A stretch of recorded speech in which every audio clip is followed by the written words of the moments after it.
राहुल एक छोटे से गांव में रहता था। वह बहुत साहसी और जिज्ञासु लड़का था।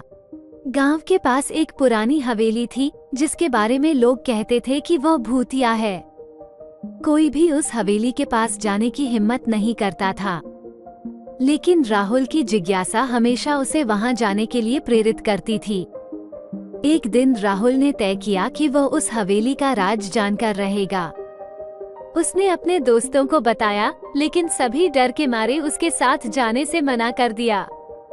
राहुल ने अकेले ही हवेली जाने का फैसला किया और रात के समय जब सब सो रहे थे, वह चुपके से घर से निकल पड़ा। हवेली के पास पहुंचकर राहुल ने देखा कि वह जगह सचमुच डरावनी थी। हवेली के दरवाजे चरमराते थे और खिड़कियां टूटी हुई थीं। राहुल ने हिम्मत जुटाई और धीरे धीरे हवेली के अंदर प्रवेश किया। अंदर अंधेरा था और चारों ओर धूल जमा थी। अचानक उसे एक धीमी आवाज सुनाई दी, कौन है? राहुल ने आवाज की दिशा में देखा तो उसे एक धुंधली परछाई दिखाई दी। वह डर गया, लेकिन उसने साहस नहीं खोया। उसने जोर से कहा, मैं राहुल हूँ, इस गांव का निवासी। आप कौन हैं? परछाई धीरे धीरे स्पष्ट होने लगी और एक बूढ़े आदमी की आकृति में बदल गई।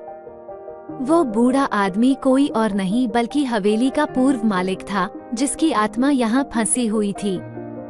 बूढ़े आदमी की आत्मा ने राहुल को अपनी कहानी सुनाई। उसने बताया कि वह इस हवेली का मालिक था और उसने जीवन भर लोगों की मदद की थी, लेकिन उसकी मृत्यु के बाद कुछ लालची लोगों ने उसकी हवेली पर कब्जा कर लिया और उसे भुला दिया गया।